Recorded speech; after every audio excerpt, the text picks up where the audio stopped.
성경 말씀 보시겠습니다. 오늘 은혜 받을 말씀은 신약 성경 에베소서 6장 말씀입니다.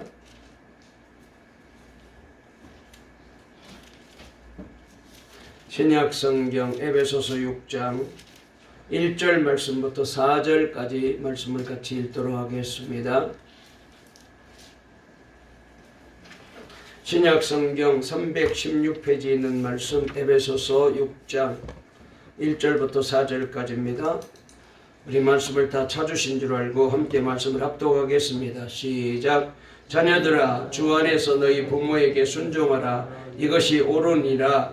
내 아버지와 어머니를 공경하라. 이것은 약속이 있는 첫 계명이니 이로써 내가 잘 되고 땅에서 장수하리라. 또 아비들아, 너희 자녀를 노엽게 하지 말고 오직 주의 교훈과 훈계로 양육하라. 아멘.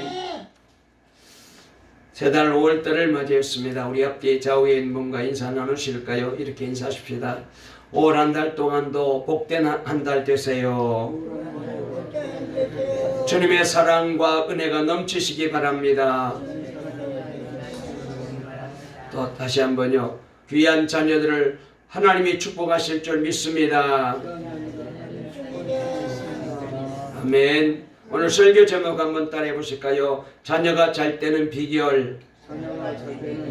오늘 이 제목으로 말씀을 전할 때에 우리 하나님께서 큰 은혜 주시고 복 주실 줄 믿습니다.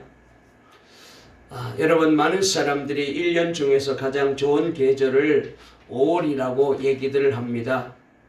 그래서 5월을 영어로 May라고 하는데요. 이 말은 청춘이라는 뜻을 가지고 있는 단어이기 때문에 그래서 5월은 청춘이 피어나듯이 활기가 넘치듯이 또 젊은 이제 이들을 보게 되면은 너무나도 예쁘잖아요. 그래서 5월은 장미꽃도 피어나는 그 예쁜 자연 환경을 보면서 5월은 그런 여러 가지 의미를 두고 많은 사람들이 좋아하는 것 같습니다. 그래서 우리가 뭐 계절마다 다 의미가 있고 계절마다 또 그때 주는 풍경이 있고 또 운치가 있긴 하지만 그래도 5월은 가장 좋은 계절이다 이렇게들 모두가 다 생각하는 것 같습니다. 특별히 그 중에서도 5월은 우리가 가정의 달이라고 늘 생각하고 지킵니다. 그래서 5월 1일을 근로자의 날로 시작해서 또 어린이날도 있고 어버이날도 있고 또 스승의 날도 있고 또 부부의 날도 있고 또 성년의 날도 있고 또 청소년을 기리는 그런 날도 있기 때문에 그래서 이 5월달은 여러 가지 면에서 가정과 관련이 있는 그런 날이 많은 달이라서 더 5월은 가정의 달이다 그렇게 말들을 하게 됩니다. 특별히 5월은 늦봄이 가고 초여름이 다가오는 아름다운 계절에 지키게 되는 계절입니다. 하늘과 땅이 모두 싱그럽고 그리고 생명이 충만하여 그래서 이런 모습을 보면 우리들의 가슴에도 사랑과 기대와 설레임이 부풀어 일어나고 있잖아요.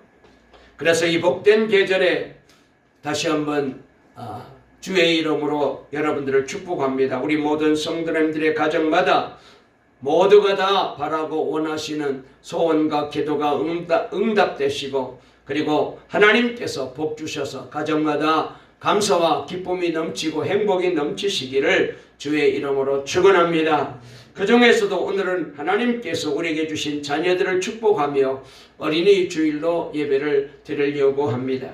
여러분, 가정은 하나님께서 허락하신 경륜의 복된 집단이다 이렇게 말할 수가 있어요. 참새 한 마리도 하나님의 뜻이 아니면 땅에 안 떨어진다고 성경은 말씀하고 있잖아요. 그런데 우리가 부부가 되어서 가정을 이루는 것을 보게 되면은 우연이란 있을 수가 없습니다. 수십억의 인구가 살고 있는 이 지구촌에서 한 남자와 한 여자가 만나 한 몸을 이루고 한 가정 속에서 자녀를 놓고 아들을 놓고 딸을 놓고 그리고 미운 정, 고운 정, 기쁜 일, 좋은 일을 항상 견디며 이 험난한 세상을 하나님 안에서 한 사랑의 공동체를 이루어 간다. 이것은 특별한 주님의 경륜이 그 속에 있는 것을 우리가 꼭 믿어야 됩니다. 하나님이 섭리하지 아니하시고는 절대로 우리들의 남편과 그리고 아내를 만날 수가 없습니다. 우리 가정은 하나님이 짝지어 주신 가정입니다. 여러분, 우연히 만난 사람도 없고 어쩌다가 만난 사람도 없습니다. 그런데 어떤 사람들은 이제 남편이 못마땅하고 아내가 못마땅해서 내가 잠시 눈이 삐어가지고 저런 사람을 만나가지고 이런 고생하고 산다고 그렇게 불평하는 얘기를 많이 듣습니다. 여러분, 그런데 성경적으로 보면은 이런 생각은 절대 잘못된 생각이에요. 세상 사람들은 어쩌다가 서로 만나서 부부가 된 것으로 착각하지만 창세기 1장 27절 말씀을 보면은 가정은요 하나님이 만드신다고 말씀을 하셨어요. 또 마태복음 19장 5절 6절에 가정의 결혼 제도도 하나님이 만드셨음을 잘 보여주고 있는데 우리 한번 말씀을 읽어볼까요? 마태복음 19장 5절 우리 한번 읽어보겠습니다. 6절까지 시작. 말씀하시기를 그러므로 사람이 그 부모를 떠나서 아내에게 합하여 그 둘이 한 몸이 될지니라 하신 것을 읽지 못하였느냐. 그런즉 이제 둘이 아니요 한 몸이니 그러므로 하나님이 짝지어 주신 것을 사람이 나누지 못할지니라 하시니. 아멘. 여기 말씀에 분명히 나와 있어요. 하나님이 짝지어 주셨다는 거예요. 한번 크게 저를 따라해 보실까요? 하나님이 우리 부부를 짝지어 주셨습니다. 아멘이죠, 장로님? 네. 아멘. 우리 정 집사님도 아멘이시죠? 우리 윤 집사님도 아멘이. 네. 내가 저 집 신방 갔는데 쉽게 전화를 막 하더라고. 이야, 그래서 우리 집사님 집에서 좀 큰 소리 치고 사시나 그렇게 생각했어요. 네. 참 가정마다 다 너무나도 행복하고 기쁨이 넘치는 복된 가정일 것 같아요. 우리 한번 옆에 분과 인사합시다. 우리는 참 잘 만났습니다. 아니 둘이 부부 좀 강집사님 보고 얘기하셔요.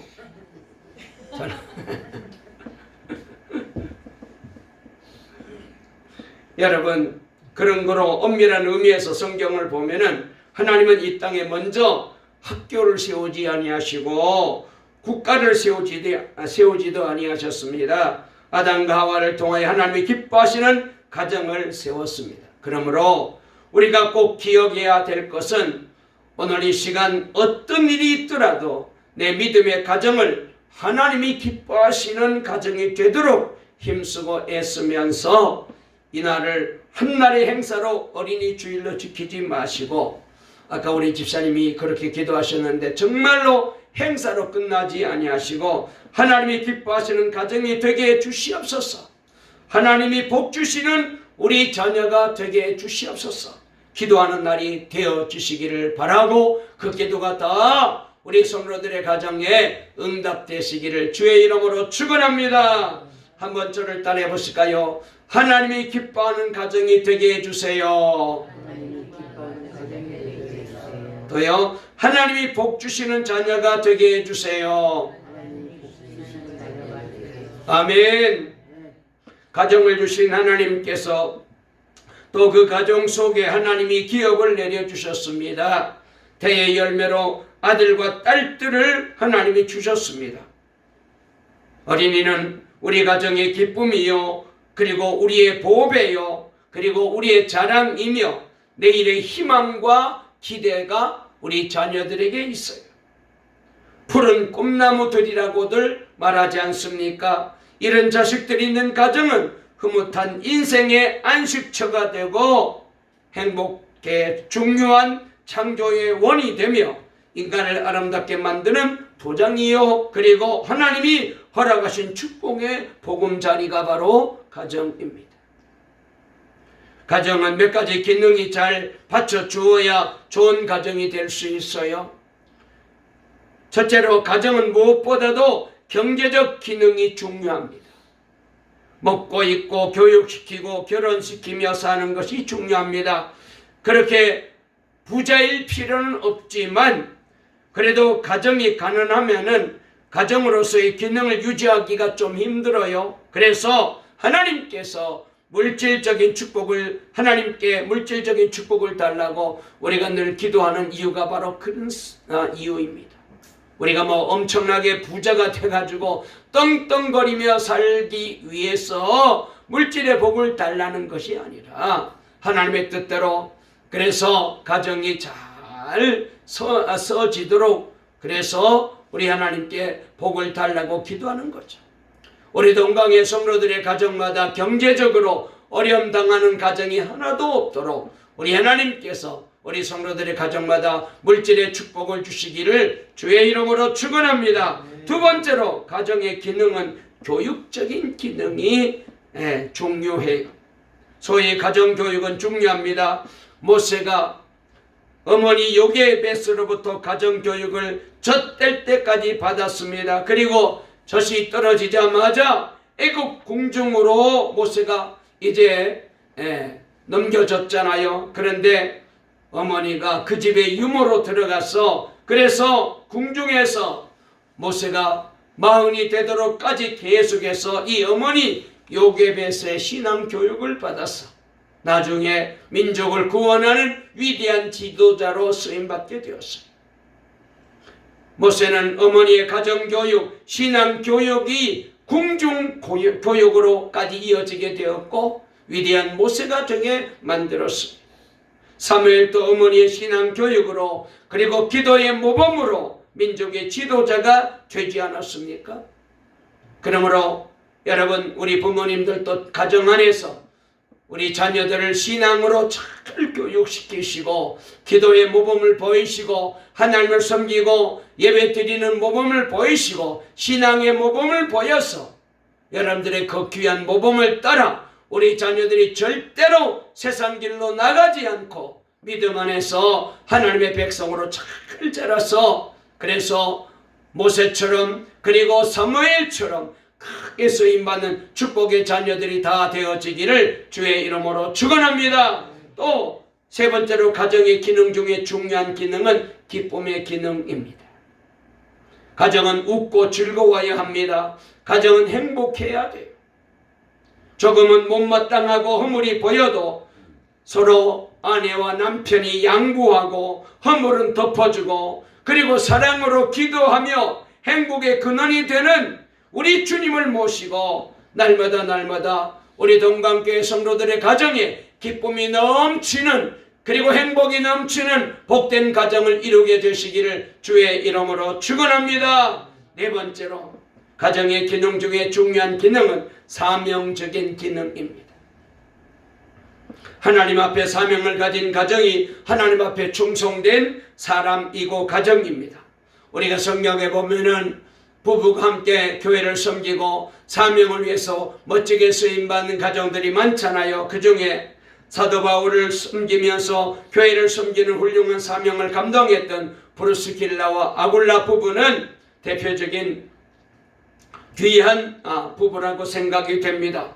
여러분, 그런 가정 때문에 여러분 교회가 세워지게 되고 복음이 전파되게 되고 하나님이 영광을 받으시고, 그런 가정 때문에 여러분 세상이 점점 밝아지게 되고 교회가 부흥되는 것입니다. 여러분, 우리 동강교회 모든 성도들의 가정마다 하나님이 주신 사명이 있을 거예요. 그 사명을 잘 감당해서 우리 모두가 브루스길라와 아굴라 부부처럼 여러분 주님 앞에 영광을 돌리고 주님 앞에 크게 쓰임받는 축복의 가정들이 다 되시기를 주의 이름으로 축원합니다. 그리고 다섯 번째로, 가정의 기능 중에 제일 중요한 기능은 종교적인 기능입니다. 성경을 통하여 예수님을 만나고 그리고 하나님을 아버지로 믿는 신앙의 가치관을 이 가정에서 세워나가야 돼요. 아무리 돈이 많고 아무리 좋은 집에 살고 아무리 넓은 집에 살고 아무리 먹고 사는 게 풍부할지라도 여러분 그 가정에 주님이 계셔야 돼요. 말씀이 살아있는 가정이라야 돼요. 기도가 늘 깨어 있어야 돼요. 찬송이 울려 퍼져야 돼요. 그래서 가정의 모든 식구들이, 자녀들이 가정 안에서 믿음을 익히고 믿음을 배우고 믿음을 본보다 살게 되고, 그리고 날마다 주님의 말씀 따라서 경건한 생활을 몸에 배워서, 그래서 하나님의 백성으로 잘 자라 세상에 나가서도 어디 가든지 우리 주님을 보여주고 우리 예수님을 나타내고 어디 가든지 정말로 하나님의 살아계심을 간증하고 증거하는 복된 우리 성도들의 가정과 자녀들이 다 되시기를 간절히 주의 이름으로 축원합니다. 하나님을 떠나서는 아무리 좋은 가정도 좋은 가정 아닙니다. 주님의 은혜만 떠나면은 아무리 행복한 가정도 진짜 행복한 가정이 아니에요. 우리 성도들의 가정마다 이렇게 하나님이 기뻐하는 신앙적인 은혜가 넘치는 복된 믿음의 가정으로 세워지기 바랍니다. 특별히 성경은 자식들은 부모를 공경하는 것을 잘 배워야 복을 받는다고 가르치고 있어요. 자, 본문으로 돌아가서 우리 한번 말씀을 읽어볼 거예요. 에베소서 6장 1절부터 3절까지를 다 같이 읽겠습니다. 시작. 자녀들아, 주 안에서 너희 부모에게 순종하라. 이것이 옳으니라. 내 아버지와 어머니를 공경하라. 이것은 약속이 있는 첫 계명이니 이로써 내가 잘 되고 땅에서 장수하리라. 아멘. 여러분, 여기 말씀에 보면은 두 가지 단어를 우리가 조금 주목할 필요가 있어요. 순종하라라는 단어와 공경하라라는 단어입니다. 이 말씀은 순종했으면 좋겠다라는 권유형이 아니에요. 또 마음에 있으면 한번 순종해 볼래 타협형도 아닙니다. 순종하라, 공경하라, 명령형입니다. 그래서 성경적인 삶은 부모를 공경해야 돼요. 그런데 성경에서 하나님을 공경하라는 말과 부모님을 공경하라는 말은 같은 어원으로 쓰여졌다는 거예요. 그러니까 성경을 보게 되면은 여러분, 하나님께서는 이 세상에 우리 가정에 허락하신 이 부모님을 하나님처럼 그렇게 귀하게 여기라는 뜻이에요. 하나님처럼 부모님을 섬기라는 명령입니다. 여러분, 순종은요, 겉으로 드러나는 행위이잖아요. 보면은 아이고 순종하는지 안 하는지 다 보여요. 반대로 공경은 마음의 태도입니다. 어느 가정에 며느리가 셋이 있었답니다. 그러니까 아들 셋을 두어서 다 결혼시켜가지고, 그래서 며느리들이 3명이나 되었답니다. 다 예쁜 며느리들이었는데, 그런데 이 3며느리가 얼마나 시부모님에게 잘하는지 서로 경쟁하듯이 시부모님에게 잘 해드리고 있었습니다. 그들은 시어머니의 환심을 사기 위해서 그렇게 노력을 하고 있었대요. 그 이유가 있었는데요. 시어머니의 손가락에 큼직한 다이아 반지가 있었는데, 이 며느리들이 어머니가 돌아가시면 저거 내가 차지해야지, 그런 욕심을 가지고 막 경쟁하듯이 시어머니에게 잘하는 거예요. 이런 마음을 시어머니께서 아시구나. 그러고는 지혜롭게 며느리들이 집에 오기만 하면은 손가락을 쥐었다 폈다 며느리들 보는 반지를 뺐다 그냥 만지면서 은근히 이거 잘하면 너에게 줄 거야, 그렇게 그런 태도로 그렇게 행동을 하셨습니다. 그래서 큰 며느리가 오면은 자기 손가락에 끼어있는 다이아몬드 반지를 큰 며느리에게 줄 것처럼 그렇게 넌젓이 암시를 합니다. 작은 며느리에게도 그렇게 하고 또 막내 며느리에게도 그렇게 합니다. 이 며느리들은 그 반지를 물려받기 위해서, 그래서 시어머니에게 온갖 정성을 다하여 효도하고 잘하는 거예요. 전화도 하고. 그러던 어느 날 어머니께서 나이가 드시고 또 노안으로 인하여 조금 불편해하시다가 돌아가셨습니다. 그러자 3며느리가 땅을 치며 대성통곡을 하며 울더랍니다. 왜 그런 줄 아셔요? 권사님, 왜 그런 줄 아세요? 안 주고 가가지고 그게 아니라 그 다이아몬드가 가짜 반지라는 거예요.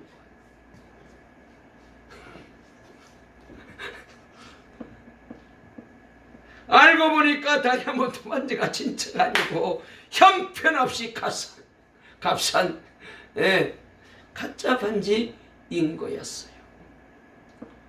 그들은 죽은 곳이 너무 혼통해서 그래서 가슴을 치며 어머니께서 돌아가셔서 마음 아파 통곡하는 게 아니라 이제까지 우리가 헛고생했구나 그러면서 대성통곡을 했다는 거예요. 웃기는 얘기인데요. 여러분, 공경이 없는 순종은 윗선입니다. 이처럼 하나님은 우리의 겉모습을 보지 아니하시고 속 중심을 보시잖아요. 따라서 겉으로 드러나는 순종도 중요하지만 더 중요한 것은 마음으로서의 공경입니다. 부모를 진심으로 공경할 수 있는 자녀들이 될 수 있도록 우리가 그렇게 아이들을 잘 키워야 됩니다. 그렇게 하기 위해서는 우리 자신들이 먼저 아이들 앞에서 어른들을 잘 공경하는 모범을 보여야 돼요.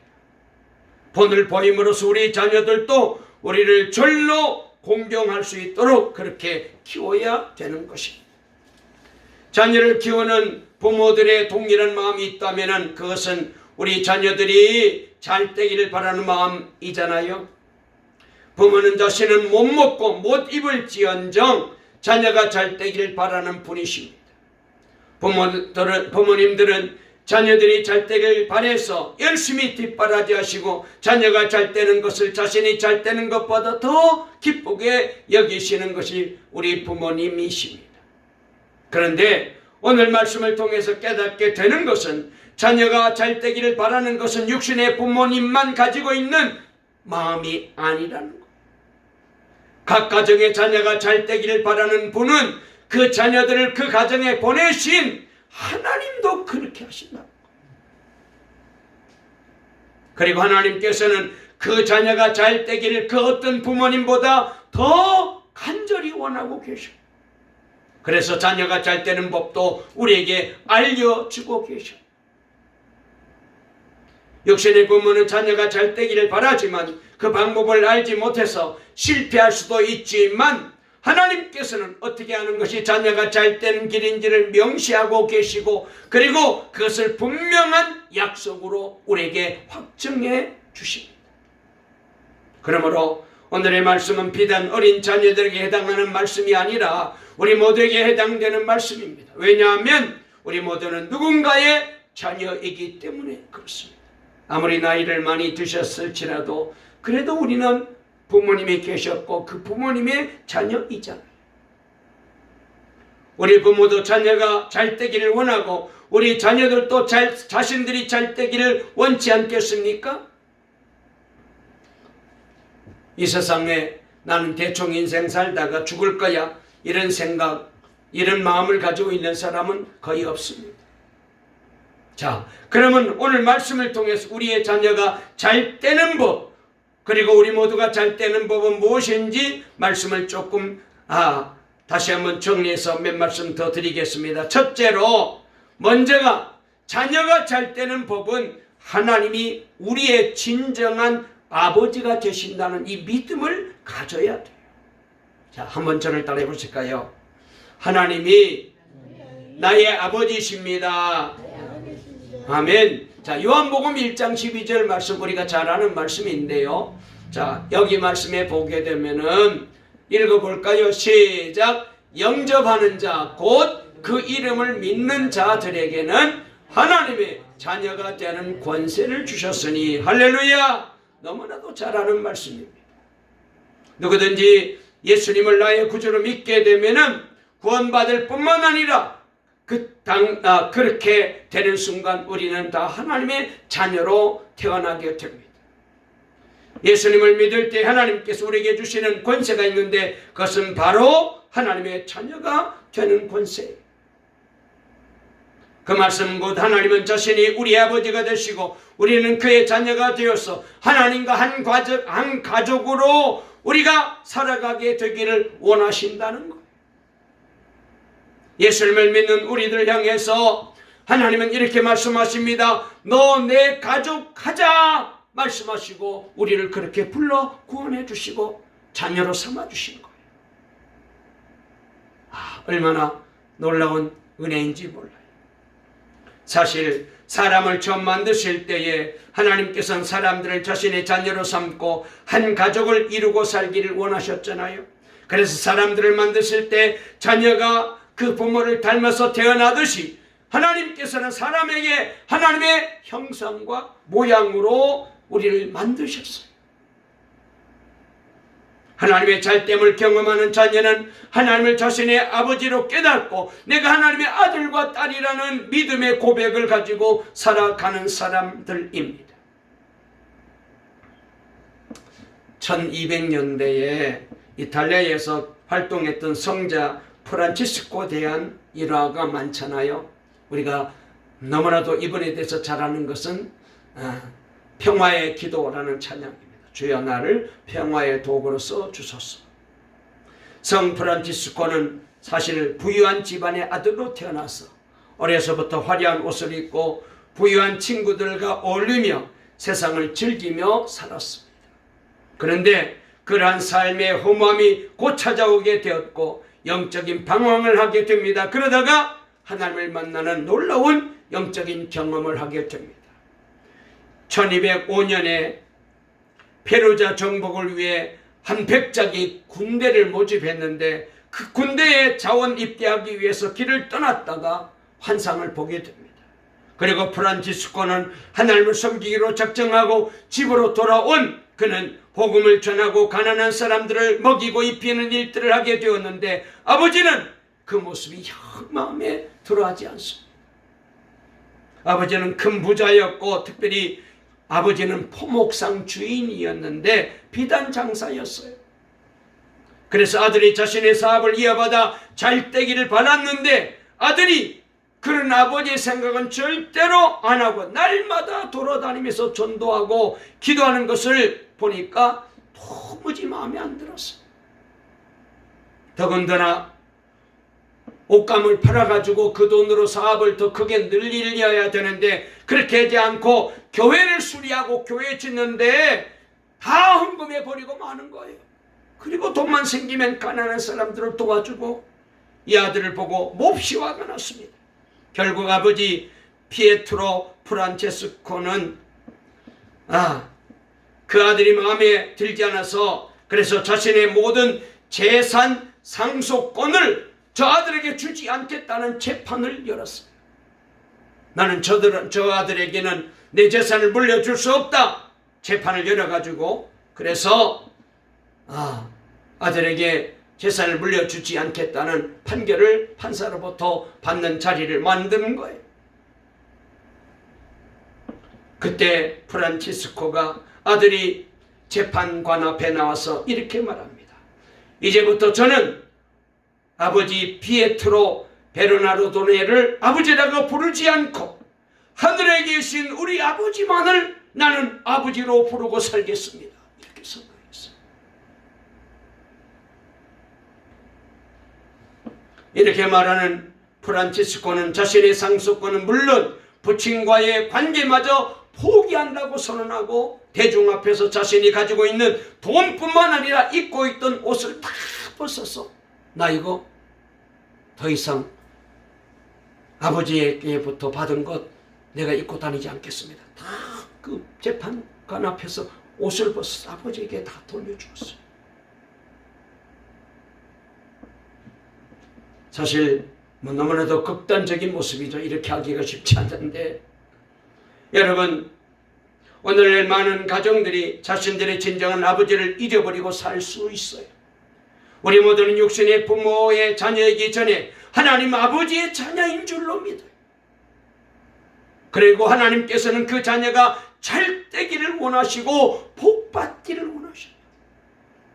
그러기에 자녀된 자들은 세상적인 방법으로 잘 되는 것이 아니라 하나님 아버지 방법으로 살아갈 때에 잘 되는 복을 경험하며 살게 돼요. 자, 저를 한번 보시고 한번 따라해 보실까요? 나는 하나님 아버지의 자녀입니다. 아멘. 하나님 아버지께서 자녀인 저와 여러분들이 잘 되기를 원하십니다. 우리가 하나님 말씀대로 살고 내가 하나님 아버지 뜻대로 바르게 살면은 하나님께서는 자녀인 우리들이 잘 되기를, 세상의 부모가 나에게 잘 되기를 원하는 것보다 1000배 만배 더 잘 되기를 원하셔요. 자, 두 번째로 육신의 부모는 자녀들이 잘 되기를 바라지만 어떻게 해야 잘 되는 일인지를 알지 못할 때가 많이 있어요. 그래서 경제적으로 부자가 되는 것이 잘 되는 것이라고 생각하기도 하고, 사회적으로 높은 지위와 명성을 얻는 것이 잘 되는 일이라고도 생각하고, 그래서 그런 자녀를 만들기 위해서 애쓰고 노력합니다. 그런데 오늘 말씀을 보면 하나님께서는 자녀가 잘 되는 두 가지 법을 분명히 말씀해 주십니다. 먼저 내 아버지와 어머니를 공경하면 네가 잘 되고 땅에서 장수하리라 라는 말씀이에요.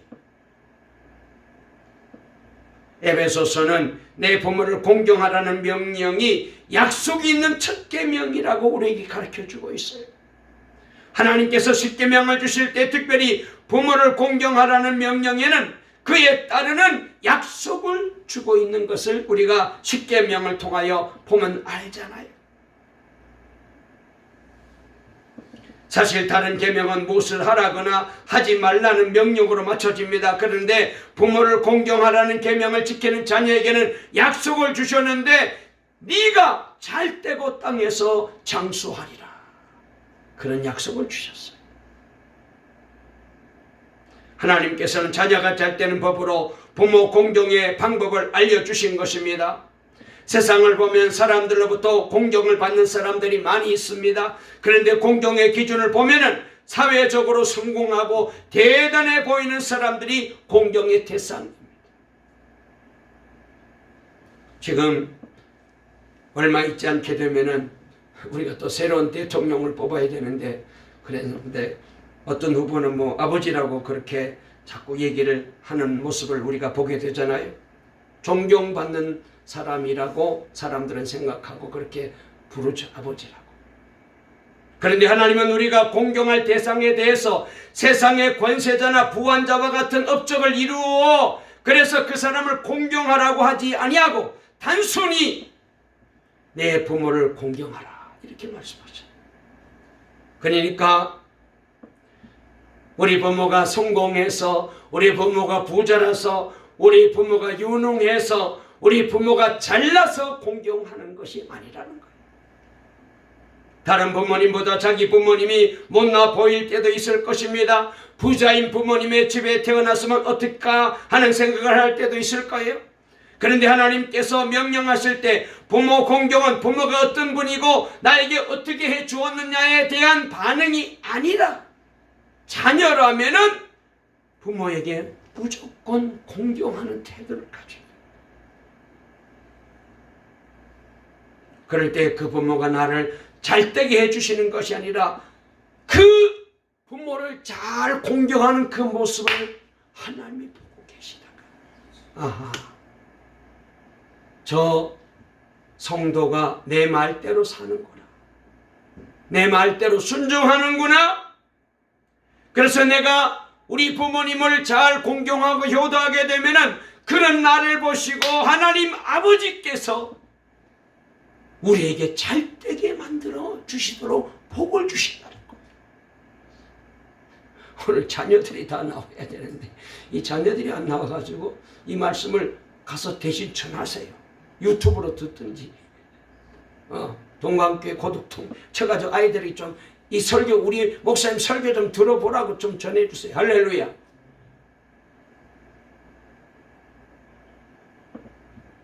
나의 잘됨은 부모로부터 오는 것이 아니라 바로 하나님 아버지께로부터.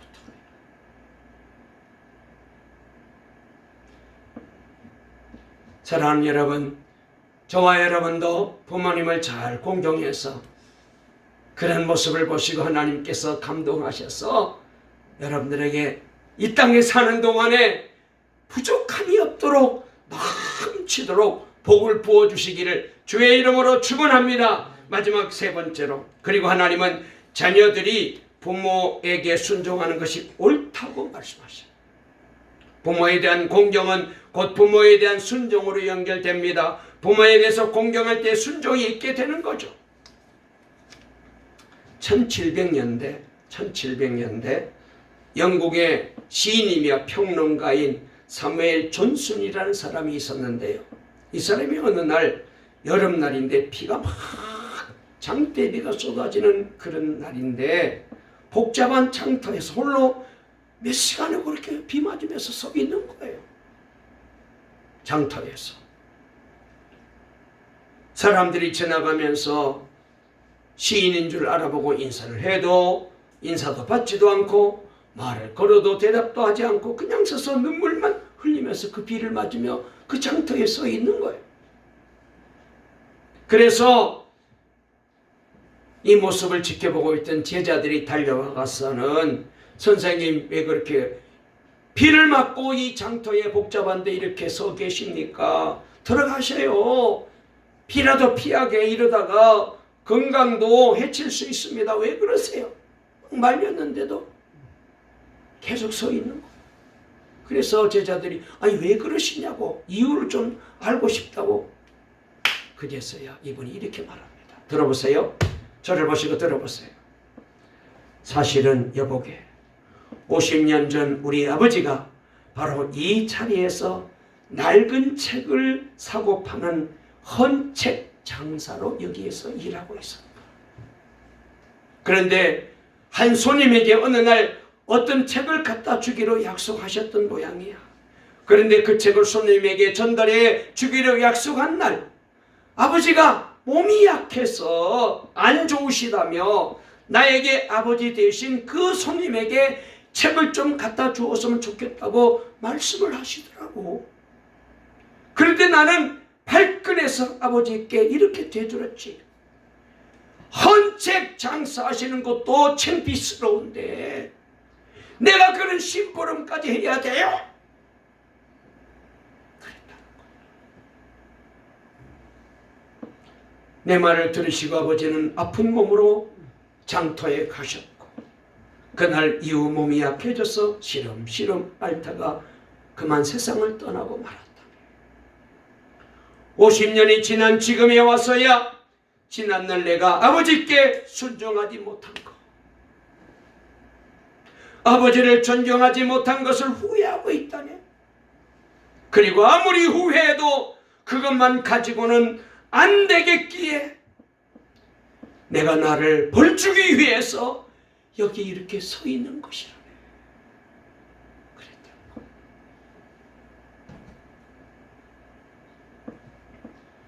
여러분, 순종할 부모가 계시다는 것은 복된 일이에요. 그리고 하나님이 주시는 잘됨을 경험하게 되는 기회이기도 합니다. 그러니 부모님께서 계실 때에 힘써 공경하고 순종하시는 것이 마땅한 일이에요. 그런데 오늘 말씀을 보면은 부모의 말씀에 순종할 때 조건을 말씀하십니다. 주 안에서 순종하라. 자녀들이 부모에 대해서 공경하는 마음이 있지만 부모님의 말씀에 순종함에 있어서 앞서는 것은 주 안에서. 주 안에 있지 않는 부모님의 말씀에 대해서는 불순종할 여지도 있는 거예요. 부모는 하나님의 말씀에 반하는 말씀을 요구하지 말아야 됩니다.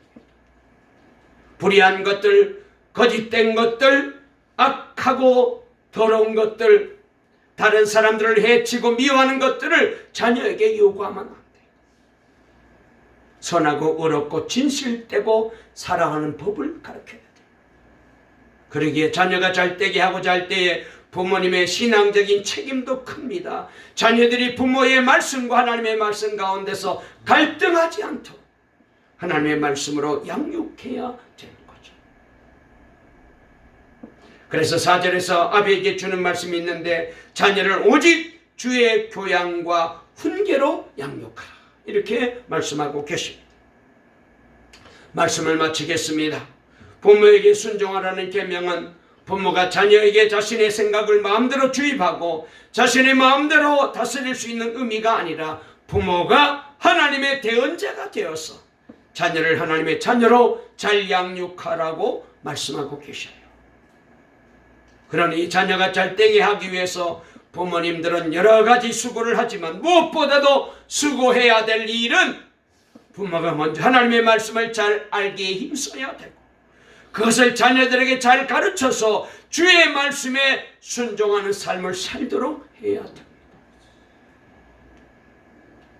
간절히 원하기는 우리 동감교회 모든 성도님들과 자녀들이 하나님의 자녀로서 육신의 부모님을 공경하고 그 말씀에 순종함으로 우리 하나님께서 허락하시는 잘됨의 축복이 우리 성도들의 가정마다 넘쳐나시고 그래서 우리 자녀들 아직까지 세상에서 방황하고 있다면 다음 주일날은 다 함께 와서 어버이 주를 지키면서 다시 한번 우리 자녀들에게 신앙의 모범을 보이시오. 저들을 주님의 말씀으로 양육해 가서 하나님께서 복 주시는 가정이 다 되시기를 간절히 주의 이름으로 축원합니다. 축원합니다. 살아계신 하나님 감사합니다. 자녀가 잘 되는 비결은 부모님을 공경하는 것입니다. 오늘 말씀을 통하여 깨달았사오니 우리 동감교회 성도들의 가정마다 하나님께서 복 주셔서 그래서 잘 되게 하시옵되 먼저 낳아주시고 길러주신 부모님께 효도하게 하시고 또 우리 부모님들은 자녀들을 주 안에서 잘 주의 교훈과 훈계로 양육하여 우리 동감교회에 속한 성도들의 가정마다 하나님께서 주시는 행복과 기쁨과 감사가 넘치는 축복의 가정, 구원받은 복된 믿음의 가정 다 되게 하시고 우리 자녀들이 세상에 나가 큰 인물 크게 쓰임받는 모세 같은 사무엘 선지자와 같은 인물들이 많이 나오게 도와주시옵소서. 예수님의 이름으로 간절히 축복기도 올리옵나이다. 아멘.